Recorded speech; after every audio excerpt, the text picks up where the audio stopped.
नमस्कार। अब मैं आपको पाकिस्तान की मिस इन्फॉर्मेशन कैंपेन के बारे में अवगत कराऊंगी।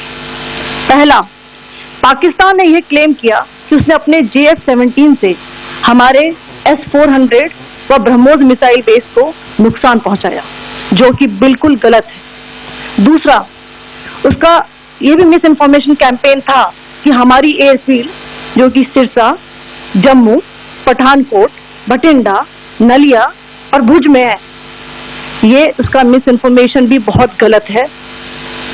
तीसरा, पाकिस्तान के मिस इन्फॉर्मेशन कैंपेन के मुताबिक हमारे एम्यूनिशन डंप जो चंडीगढ़ और बियास में है, उसका डैमेज हुआ, यह भी बिल्कुल गलत है।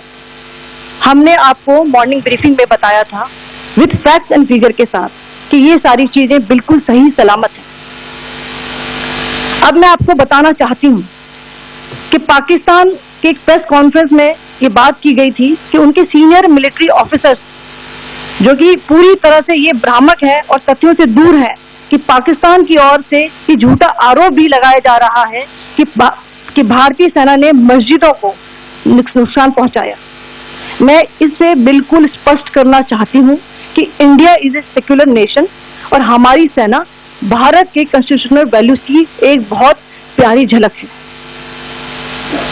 इंडियन आर्म फोर्सेस ने पाकिस्तान को बहुत भारी नुकसान पहुंचाया, उनके मिलिट्री इंफ्रास्ट्रक्चर्स को, चाहे वो लैंड एसेट्स हो या फिर उनके एयर एसेट्स। यही नहीं, इंडियन आर्म फोर्सेस ने पाकिस्तान की एयरफील्ड स्कर्दू, जकोबाबाद, सरगोदा और बुलारी को बहुत नुकसान पहुंचाया। इसके अलावा पाकिस्तान के air defence system, radar system, उनको भी एयर स्पेस में अनडिनेबल किया।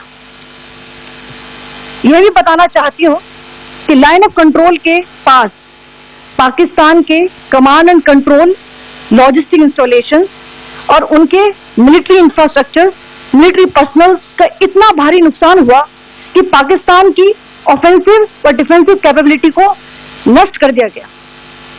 अंत में मैं फिर से ये बात दोहराना चाहूंगी, इंडियन आर्म फोर्सेस पूरी तरह से तैयार है, सतर्क है और भारत की संप्रभुता और अखंडता की रक्षा के लिए पूरी तरह से कमिटेड है। धन्यवाद। जय हिंद।